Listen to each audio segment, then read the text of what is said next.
My question would be to you right off the bat is why, after so many years of silence, never having a media interview, and people have said that you have given them interviews in years Well, that's past. hogwash. Yeah.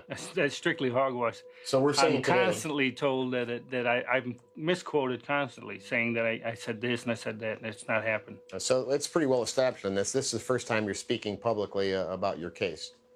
Right. Yeah. I've always felt that my attorneys were handling it, and they said to keep a low profile and stay away from it. And in light of all that has been used against me in the media, they've created this fantasy monster image, and it's been going on for the last 12 years. And I've ever had no comment, and I had no need to talk to the media for the simple reason that they were looking for sensationalism and they were looking for the monster. When you say fantasy monster image, what are you referring to by that?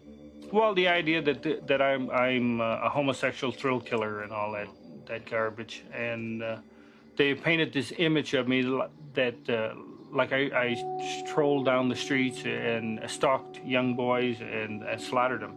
Hell, if you could see my schedule, my work schedule, you know damn well that I was never out there. Well, you were indicted, convicted, and sentenced on 33 counts of homicide. Is that correct? That's correct.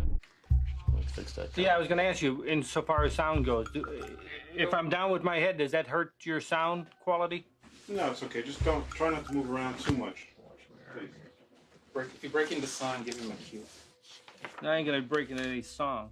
We'll go into the lead-in as you know, you were at 1978. Yeah. You were present. Yeah. Okay, but that's the way I'd like to start, and I'd like to kind of go what do through you got there? Let's see your list. Well, I'd just like to go through the generalities, maybe talk about the background of the thing, the original case. Bleeping of the language, I will watch the language. Yeah, he's going to try. John does tend to slip into... Well, I call it as I see it, and some people can't understand that. All right, so whenever the hell they're ready. Now, give me kind of just an overview of the business that you eventually established, the construction work. Is this self-taught then, the construction and maintenance work? I started doing painting, and then I started doing wallpapering and decorating. And inside of 3 years, PDM, which is painting, decorating, and maintenance, was doing $1 million a year. And that was... And I only had 4 employees. Yeah, and that was the business you were in at the time of the arrests. That's correct. PDM in 1974 became a corporation, and then I owned PDM Contractors Corporation. I owned PDM Plumbing, PDM Concrete, and PDM Decorating. Mm-hmm. And then I branched off with another partner into Rafco Construction. Mm-hmm. And from there, we were doing strictly drugstores. Mm-hmm. John? Now, they did not search the house at that time or look through the house? No. According afterwards, they're claiming that they came to the front door of the house and knocked on the door and that I hid from them. Why didn't you let them in at that time when they were knocking at the front door? There was no way I could have heard them. I was way in the back of the house, in the rec room, on the telephone. When they finally walked around the side of the house, I could look out the picture window, see them there, because I was on the phone, and they could see me clearly too, sitting on the couch on the telephone, because I was talking to my sister in regards to a death in our family. So I told her that I would call her back, got up, went to the door, and he introduced himself as Kozenzak and Piquel, and they wanted to come in and talk to me about Robert Piest. And I had told him that I had not had any conversation with him, but I said, if you want to talk to me, then come back there. And they wanted me to come down to the police station. Okay, well, I didn't have time because I was doing work for the county and stuff like that. Went into the police station finally on the next day. This was after Kozenzak and Piquel were at the house. They had asked me to come in and give me an account of my whereabouts. The thing of it is that on that same day, they held me there for 9 hours. And while holding me there for 9 hours, they executed a search warrant. The first search warrant was executed on December 13th. That is the search warrant where they claimed they went through the house looking for Robert Piest. It was written up to be looking for Robert Piest, and Robert Piest wasn't there. The police had focused in on you as being the suspect and the missing boy, and eventually... well, they were following me around. Following you? Yeah, constantly. And on December 13th, I had made a statement to the police department, and from that date forward, they had me under surveillance. The only trouble is that the Mickey Mouse way they were doing it, they had 2 cars following me day and night. and they had trouble keeping up with me, so I used to go out to the car in the morning and tell them where I was going, so in case they got lost. Because at the time I was doing 5 construction jobs in 5 parts of the city. So in essence, I was all over the place. But this was like Keystone Cops trying to follow me around. There's that one photograph of you and Rosalind Carter. Yeah, Mrs. Rosalind Carter. Well, the Secret Service tries to cover it up and said, well, we don't know how he got into the picture. Hell, I was in charge of the reception. I had to stand at the door and let them know which politicians were allowed in and which ones weren't. The thing of it is, but the Secret Service wanted to cover up and make it sound like that I had no business there. I was cleared, and I was with the Secret Service at the time in setting up the parade route and everything, because I used to set up the parades for the Polish Alliance. And then for 3 years in a row, I had set up the parades to run. And, you know, that's a big feat, getting 20,000 Polish people to go in one direction at one time. The subdivision where the Summerdale house is located is built on a clay field. And when it rained, the rain would come down from both ends and would flood from one house to the other. The crawl space would fill up with water. In 1976, I asked a landscaper, I said, what do you do for that sour odor of clay? And he said, spread white lime, just regular masonry lime. On the ground, he said, it'll sweeten up the clay and you won't have that odor. It's sort of like what charcoal does in filtering things. That's why the lime was spread in the crawl space. How much lime was spread down there eventually? I think 700 or 800 pounds of it. The first search warrant was executed on December 13th. However, what is strange is you had 20 trained officers that came into that house, supposedly went down in the crawl space, crawled around. There was no mounds of dirt, there was no odor, there was no nothing. I never feared anybody going down the crawl space. The clowning was relaxation for me. I enjoyed entertaining kids. Like some people are, you know, they unwind in different ways, either by going out drinking or that. I could put on clown makeup and I was relaxed. And I enjoyed doing it. It was only twice a month that I did it. Yeah, this was not used then for a lure to draw kids to you No, we would visit different hospitals and entertain the children there. And we didn't entertain them with handcuffs or anything like that. All we used was balloon animals and small toys and stuff like that. But we also did parades. And in the summertime, like on 4th of July, I used to be in 4 parades in one day. I've always told people when I got into clown makeup, I regressed into childhood. It was fun being a clown because you could be yourself or just let yourself go and act a fool. You could be slapstick and funny and have a good time. That's why I always enjoyed clowning. Clowning has taken a bad name because of what they've used in my case. On a historical note, your Iowa conviction goes back to what year was that? 1968. 68. And what was, just in a nutshell, you know, without getting in too deeply, what was the basis of the Iowa conviction? The basis of it was a sodomy conviction. It's the only thing I ever was sentenced to was a sodomy conviction. They're claiming that the state representative's son, who was on the other party, he claims that he was sexually abused by me. And in essence, he was blackmailing me for it. Now, what it boiled down to was oral copulation. And it was consensual. I moved to Waterloo, Iowa. I was honored as Man of the Year because besides working full-time, I also, you know, I was a chaplain for the JCs and also ran the membership campaign. And of course, we used pornography. We had stag shows, and that's how we increased the membership from 150 to 400 members in that JC chapter. We were dealing with porno films, and we had a girl set up in a room in that. So it was, you know, the thing to do. We were boosting membership from it. So nobody said a word about it. At the time, this young individual made the charge at me. He was blackmailing me. He wanted more and more money. He said, look, I gave you a blowjob. Now you got to pay for this. I said, go see your father. He wasn't getting along with his father.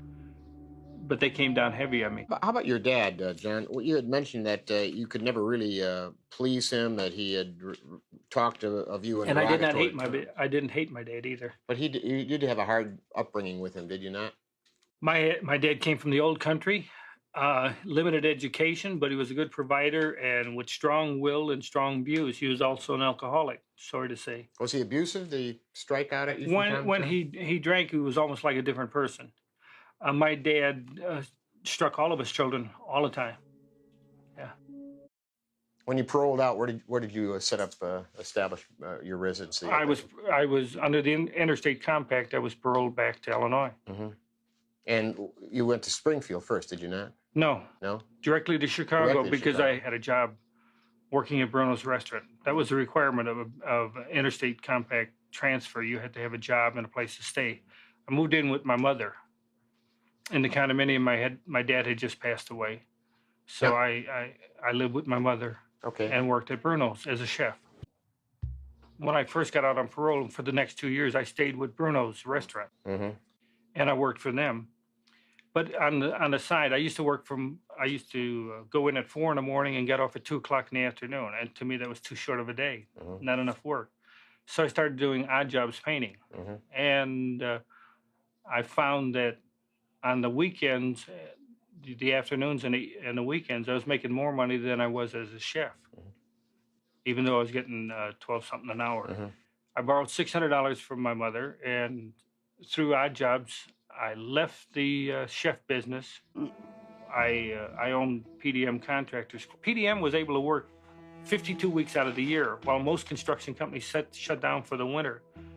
I never had time to shut down because I had them on a waiting list. Our business was growing at that rapid rate.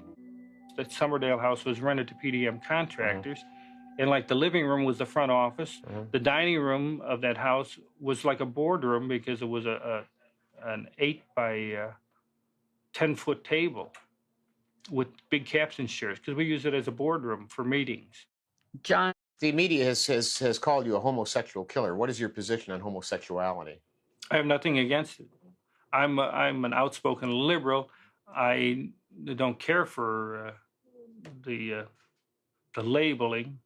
I don't care for any labeling for that fact. Do you claim homosexuality? No, I would definitely not be homosexual. I have nothing against what they do, and I don't deny that I've engaged in sex with males, but that I'm bisexual. You're bisexual? Right. My preference is women, and I've been married enough times and have children, and I see nothing wrong with it. My dad had conservative values. If you're out after midnight, you're up to no good. My dad did not believe it. If you're out after dark and you didn't leave a phone number, you were up to no good. So I think that's why I tended to go that way more, just to be the opposite of him. I was married twice, and just because I didn't get along in the marriages, my marriages went down the drain only because I was a workaholic, working 7 days a week in that. There was 12 keys out to the house. 12 sets of keys? 12 sets of keys. Anybody working for PDM Contractors had a set of keys for the house. So you could come and go when you wanted. And of course, my neighbors would keep me informed. They would inform me, God, while you were out of town, they must have been partying all night there. Who is Rossi? Michael Rossi was an employee of PDM. Mm-hmm. And how old was he at the time? Who was he? He was 20 years old. Insofar as being bisexual, if I wanted to engage in sex, Rossi and Cram were willing to go down on me anytime I wanted to, providing they were given stuff. Now, when the search warrants were effected in your case, they did find an awful lot in the crawl space of your home, did they not? Well, yeah, I had offered to sell them the house because I thought there was nothing down in the crawl space. Yeah. I had never had any qualms about them going down in the crawl space. Well, how many bodies were actually located on the property, and where? To my understanding, there was a total of 29 bodies or 28 bodies were found on the property. 27 of them under the house. And the rest? One was under the driveway, one was under the garage. So that makes a total of 29. Okay. Now, from the standpoint of the arrest, when you were arrested in this matter, It snowballed. It snowballed. Okay. What was the date of that arrest? Do you recall? December 22nd, 1978 is when I was arrested.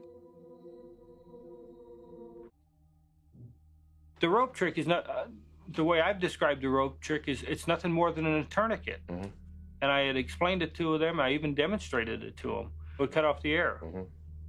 So if you're going to kill somebody, you just put it on their neck and twist it 3 times or 4 times or whatever until the person stopped moving. And you took him where? Out on the I-55 bridge. And that's where, how was he then taken from the car and placed into the river? Just opened up the trunk and dumped him in. Mm-hmm. Okay. There was no big special deal on it. I couldn't get down in the crawl space that easy, and then I had to bum back to begin with. You got to crawl on your belly to move around in the crawl space. There is no way that I could have done any of the digging down there.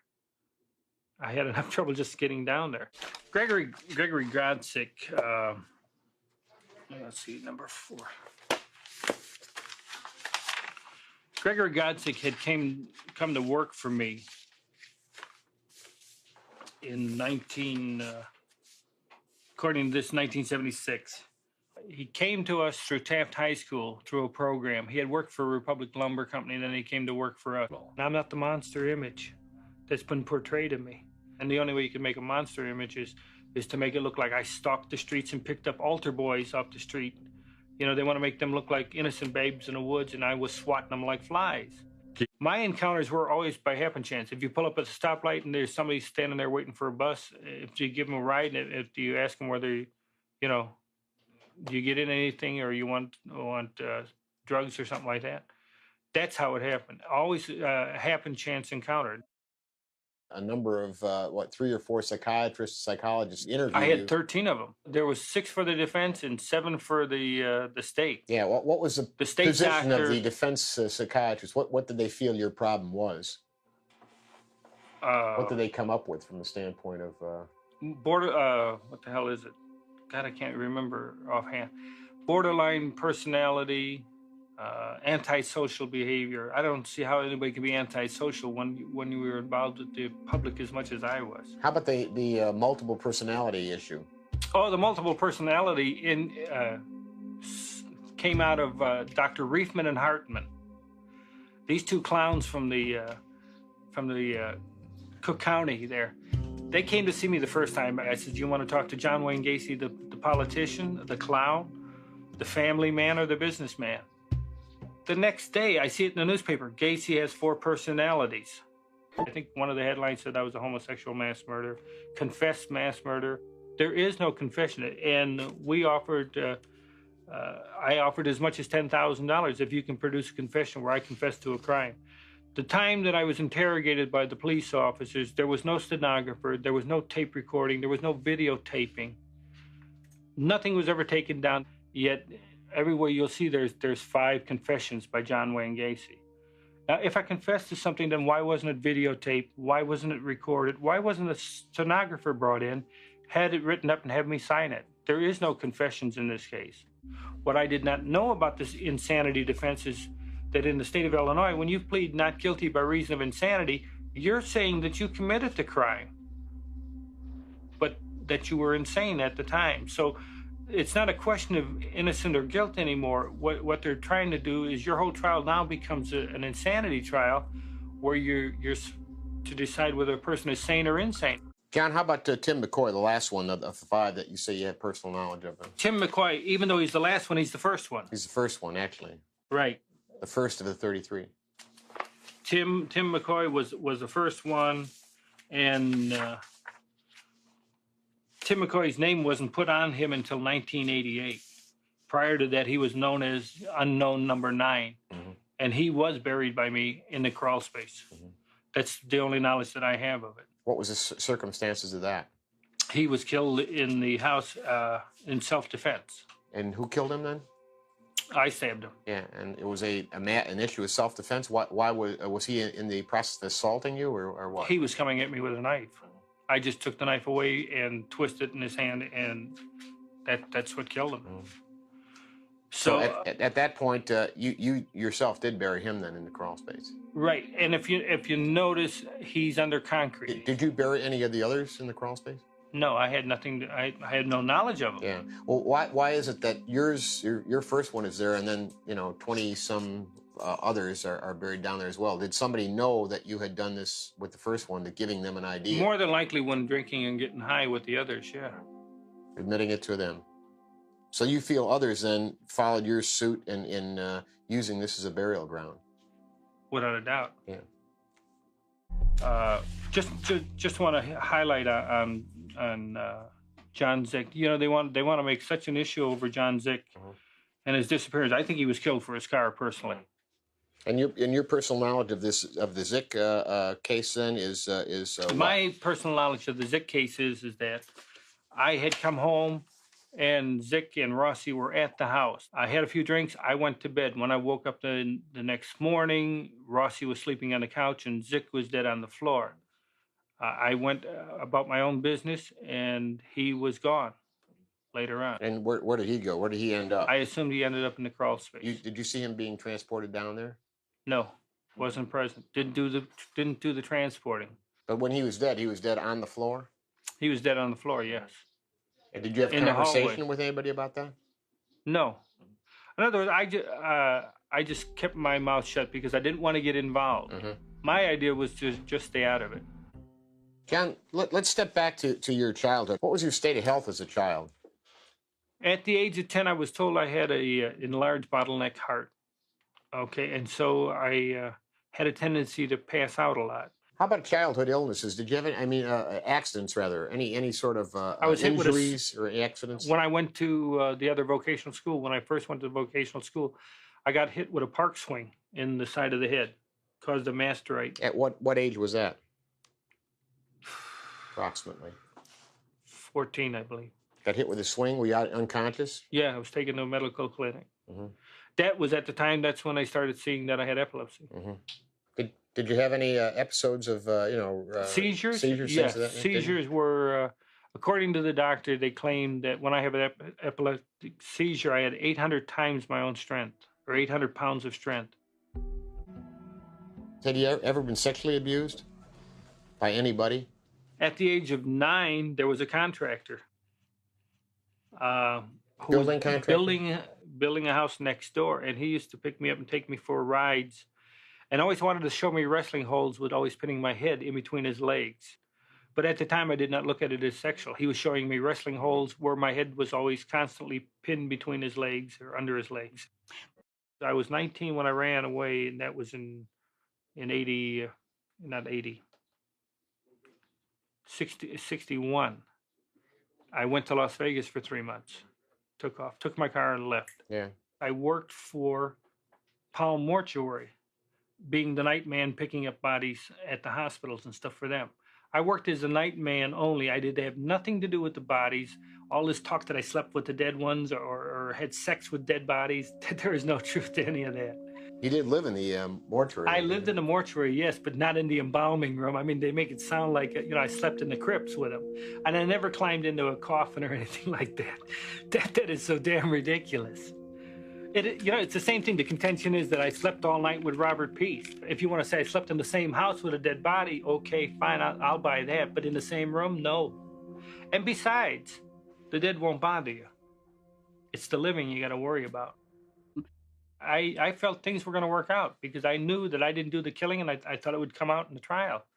But Amarante, with this insanity defense, and again, you can call it my ignorance of the law. It's like I explained in a letter to Chief Justice William Clark.